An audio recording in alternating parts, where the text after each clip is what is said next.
Krishna, the Supreme Personality of Godhead, a summary study of Srila Vyasadeva's Srimad Bhagavatam, 10th Canto, by His Divine Grace, A.C. Bhaktivedanta Swami Prabhupada, founder Acharya of the International Society for Krishna Consciousness. Chapter 46, Uddhava visits Vrindavan.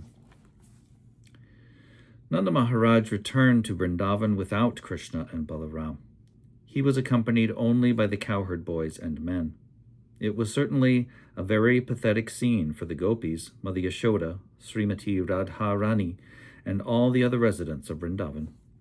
Many devotees have tried to make adjustments to Krishna's being away from Vrindavan because, according to expert opinion, Krishna, the original Supreme Personality of Godhead, never goes even a step out of Vrindavan. He always remains there.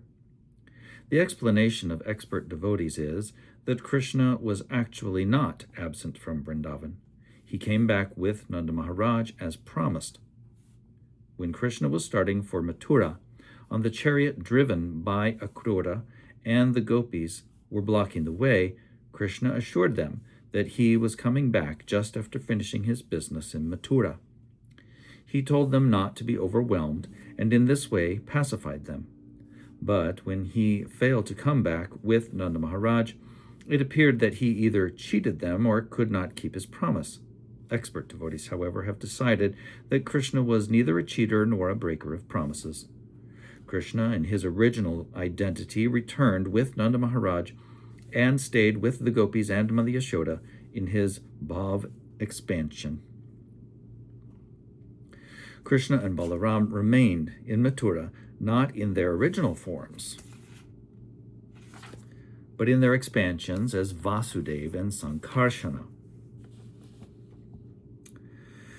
The real Krishna and Balaram were in Vrindavan, in their bhav manifestation, whereas in Mathura, they appeared in the prabhava or vaibhava expansions.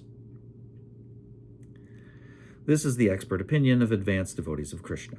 Externally, however, they were absent from Vrindavan. Therefore, when Nanda Maharaj was preparing to return to Vrindavan, there was some discussion between him and the boys concerning how they could live in separation. The conclusion to separate was reached by mutual agreement. Vasudeva and Devaki, who happened to be the real parents of Krishna and Balaram, wanted to keep them now because of the death of Kamsa. While Kamsa was alive, Krishna and Balaram were kept under the protection of Nanda Maharaj in Vrindavan. Now, naturally, the father and mother of Krishna and Balaram wanted them to remain, specifically for the reformatory function of purification, the sacred thread ceremony. They also wanted to give them a proper education, for this is the duty of the father. Another consideration was that all the friends of Kamsa outside Mathura were planning to attack Mathura. For that reason, also, Krishna's presence was required. Krishna did not want Vrindavan disturbed by enemies like Dantavakra and Jarasandha. If Krishna were to go to Vrindavan, these enemies would not only attack Mathura, but would go on to Vrindavan, and the peaceful inhabitants of Vrindavan would be disturbed. Krishna therefore decided to remain in Mathura, and Nanda Maharaj went back to Vrindavan. Although the inhabitants of Vrindavan felt separation from Krishna, the resulting ecstasy, bhava, caused them to perceive that Krishna was always present with them by his lila, or pastimes. Since Krishna had departed from Vrindavan and gone to Mathura, the inhabitants of Vrindavan, especially Mother Yashoda, Nanda Maharaj, Srimati Radharani, the gopis, and the cowherd boys, were simply thinking of Krishna at every step. They were thinking, quote, "Here Krishna was playing in this way. Here Krishna was blowing his flute. Krishna was joking with us in this way, and Krishna was embracing us like this," unquote. This is called Lila Smarana, and it is the process of association with Krishna most recommended by great devotees. Even Lord Chaitanya, when he was at Puri, enjoyed Lila Smarana, association with Krishna. Those in the most exalted position of devotional service and ecstasy can live with Krishna always by remembering his pastimes. Srila Vishwanath Chakravarti Thakur has given us a transcendental literary work entitled Krishna Bhavanamrita, which is full with Krishna's pastimes. Exalted devotees can remain absorbed in Krishna thought by reading such books. Any book of Krishna Leela, even this book, Krishna, or our teachings of Lord Chaitanya, is actually solace for devotees feeling separation from Krishna. That Krishna and Balaram did not return to Vrindavan can be adjusted as follows. They did not break their promise to return to Vrindavan, nor were they absent, but their presence was necessary in Mathura. In the meantime, Uddhava, a cousin brother of Krishna's, came to see Krishna from Dwaraka. He was the son of Vasudev's brother, and was almost the same age as Krishna. His bodily features resembled Krishna's almost exactly. After Krishna returned from his teacher's home, he was pleased to see Uddhava, who happened to be his dearmost friend. Krishna wanted to send him to Vrindavan with a message to the residents to pacify their deep feelings of separation. As stated in the Bhagavad Gita, Ye yata mang prapadyante tangs tataiva bhajamyaham. Krishna is very responsive. He responds in proportion to the devotee's advancement in devotional service.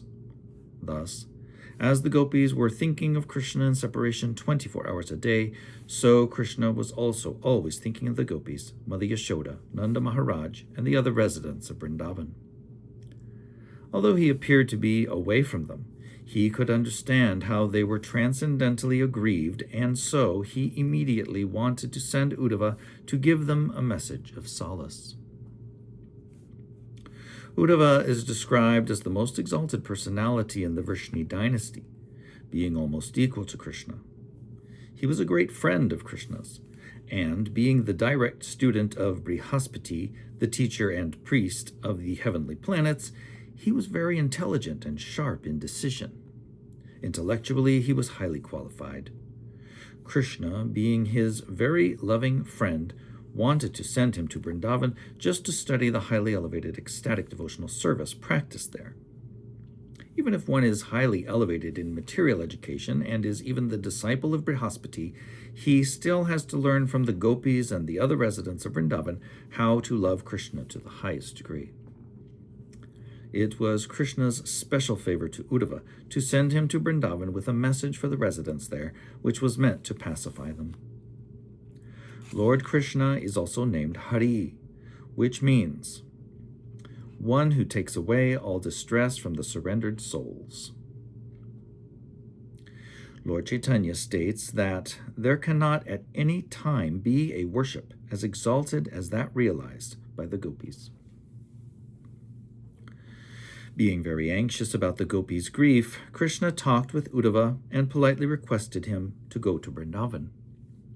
Taking Uddhava's hand, in his own hands he said, quote, My dear gentle friend Uddhava, please go immediately to Vrindavan and try to pacify my father and mother, Nanda Maharaj and Yashoda Devi, and the gopis.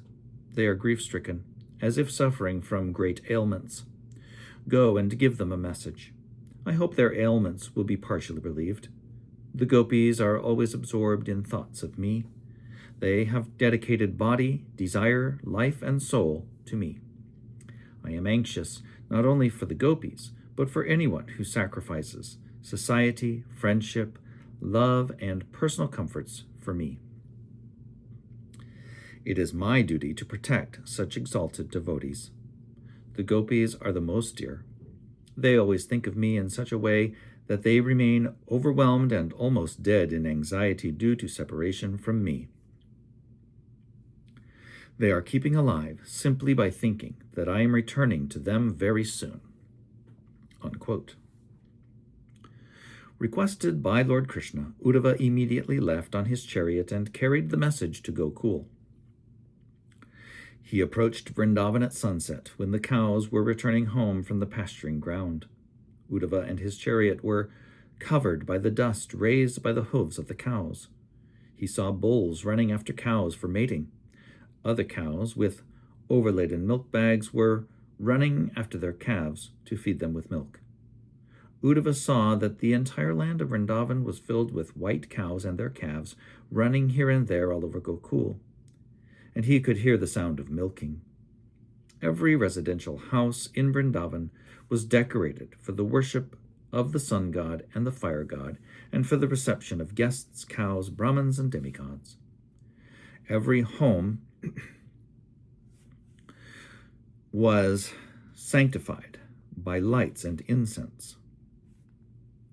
All over Vrindavan, there were nice gardens filled with flowers, and the sounds of humming bees and singing birds. The lakes were filled with lotus flowers and with ducks and swans. Uddhava entered the house of Nanda Maharaj and was received as a representative of Vasudeva. Nanda Maharaj offered him a sitting place and sat down with him to ask about messages from Krishna, Balaram, and other family members in Mathura. Nanda could understand that Uddhava was a very confidential friend of Krishna's and therefore must have come with good messages. Quote, "My dear Uddhava," he said, How is my friend Vasudeva enjoying life? He is now released from the prison of Kamsa, and he is now with his friends and his children, Krishna and Balaram. So he must be very happy. Tell me about him and his welfare. We are also very happy that Kamsa, the most sinful demon, has been killed. He was always envious of the family of the Jadus, his relatives. Now, because of his sinful activities, he is dead and gone, along with all his brothers. Please let us know whether Krishna now remembers his father and mother and his friends and companions in Vrindavan. Does he like to remember his cows, his gopis, his Govardhan hill, his pasturing grounds in Vrindavan? Or has he now forgotten all these? Is there any possibility of his coming back to his friends and relatives, so we can again see his beautiful face with its raised nose and lotus-like eyes? We remember how he saved us from the forest fire, how he saved us from the great snake, Kaliya, in the Jamuna, and how he saved us from so many other demons, and we simply think of how much we are obliged to him for giving us protection in many dangerous situations. My dear Uddhava, when we think of Krishna's beautiful face and eyes and his different activities here in Vrindavan, we become so overwhelmed that all our activities cease. We simply think of Krishna, how he used to smile and how he looked upon us with grace. When we go to the banks of the Jamuna or the lakes of Vrindavan, or near Govardhan Hill, or the pasturing fields, we see that the impressions of Krishna's footprints are still on the surface of the earth. We remember him playing in those places because he was constantly visiting them. When his appearance within our minds becomes manifest, we immediately become absorbed in thought of him. We think, therefore, that Krishna and Balaram may be chief demigods in heaven who have appeared before us like ordinary boys to execute particular duties on earth. This was foretold by Gargamuni when making Krishna's horoscope. If Krishna were not a great personality, how could he have killed Kamsa, who possessed the strength of 10,000 elephants? Besides Kamsa, there were the very strong wrestlers, as well as the giant elephant Kuvalayapida. Krishna killed all these animals and demons just as a lion kills an ordinary animal. How wonderful it is that Krishna took in one hand the big heavy bow made of 3 joined palm trees and broke it very quickly. How wonderful it is that For 7 days continuously, he held up Govardhan Hill with one hand. How wonderful it is that he has killed all the demons like Pralambasur, Dhenukasur, Arishtasur, Trinavarta, and Bakasur. They were so strong that even the demigods in the heavenly planets were afraid of them, but Krishna killed them as easily as anything." Unquote. While describing the uncommon activities of Krishna before Uddhava, Nanda Maharaj gradually became overwhelmed and could no longer speak. As for Mother Yashoda, she sat by the side of her husband and heard the pastimes of Krishna without speaking. She simply cried incessantly, and milk poured from her breasts. When Uddhava saw Maharaj Nanda and Yashoda so extraordinarily overwhelmed with thoughts of Krishna, the Supreme Personality of Godhead, and when he experienced their extraordinary affection for him, he also became overwhelmed and spoke as follows, quote, "My dear Mother Yashoda and Nanda Maharaj, you are most respectable among human beings because no one but you can meditate in such transcendental ecstasy." Uddhava continued, "Balaram and Krishna are the original personalities of Godhead, from whom the cosmic manifestation emanates. They are chief among all personalities. Each of them is both the material and the efficient cause of this material creation. Material nature is conducted by the Purusha incarnations, who all act under Krishna and Balaram. By their partial representation, they enter the hearts of all living entities. They are the source of all knowledge and all forgetfulness also." Unquote. This is confirmed by Krishna in the Bhagavad Gita, 15th chapter. Quote, "I am present in everyone's heart, and I cause one to remember and forget. I am the original compiler of the Vedanta, and I am the actual knower of the Vedas." Unquote. Uddhava continued, quote, "If at the time of death a person can fix his pure mind upon Krishna even for a moment, after giving up his material body, he becomes eligible to appear in his original spiritual body, just as the sun rises with all illumination. Passing from his life in this way, he immediately enters into the spiritual kingdom, Vaikuntha." Unquote. This is the result of Krishna conscious practice.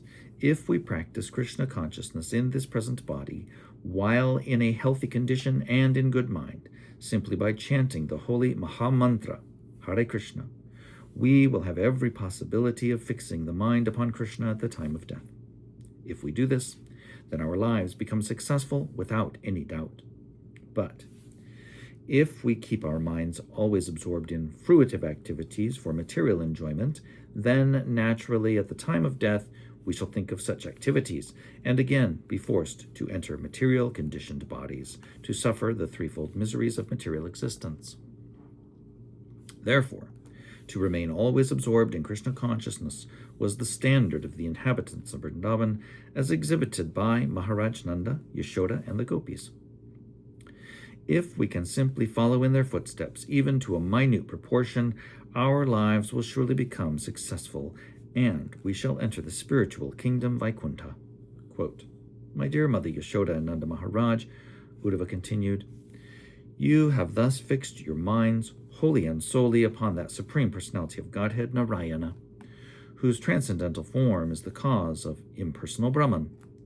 The Brahman effulgence is only the bodily rays of Narayana, and because you are always absorbed in ecstatic thought of Krishna and Balaram, what pious activity remains for you to perform? I have brought a message from Krishna that he will very soon come back to Vrindavan and satisfy you by his personal presence. Krishna promised that he would come back to Vrindavan after finishing his business in Mathura. This promise he will surely fulfill. I therefore request the two of you, who are the best among all who are fortunate, not to be aggrieved on account of Krishna's absence."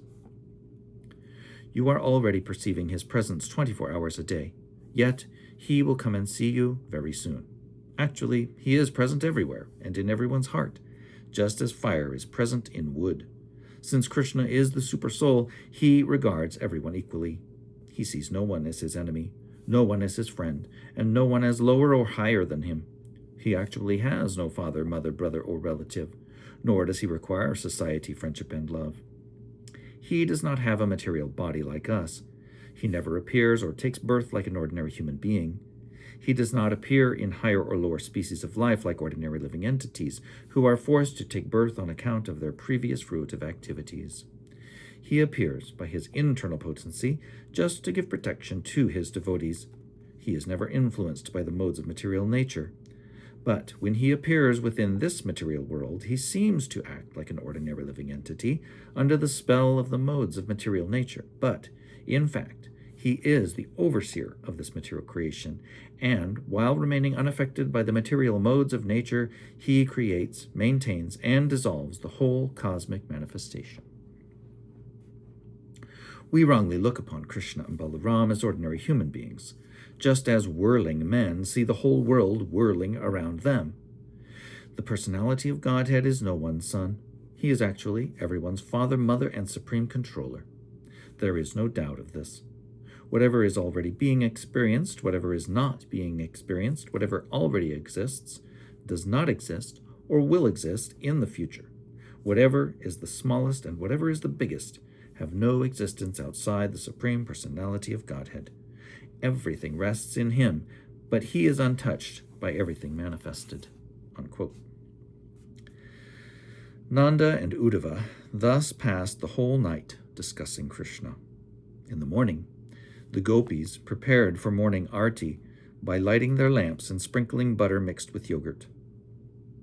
After finishing their Mangal arti, they engaged themselves in churning butter from yogurt. While the gopis were thus engaged, the lamps reflected on their ornaments made the ornaments still brighter. Their churning rods, their arms, their earrings, their bangles, their breasts, everything moved, and kumkum powder gave their faces a saffron luster comparable to the rising sun. While making sounds by churning, they also sang the glories of Krishna. The two sound vibrations mixed together ascended to the sky and sanctified the whole atmosphere. After sunrise, the gopis came as usual to offer their respects to Nanda Maharaj and Yashoda, but when they saw the golden chariot of Uddhava at the door, they began to inquire among themselves, what was that chariot and to whom did it belong? Some of them inquired whether Akrura, who had taken away Krishna, had returned. They were not very much pleased with Akrura, because, being engaged in the service of Kamsa, he had taken lotus-eyed Krishna away to the city of Mathura. All the gopis conjectured that Akrura might have come again to fulfill another cruel plan, but they thought, "We are now dead bodies without our Supreme Master Krishna." They thought, quote, "We are now dead bodies without our Supreme Master Krishna. What further act can Akrura perpetrate against these dead bodies?" Unquote. While they were talking in this way, Uddhava finished his morning ablutions, prayers, and chanting, and came before them. Thus ends the Bhaktivedanta purport of the 46th chapter of Krishna. Uddhava visits Vrindavan.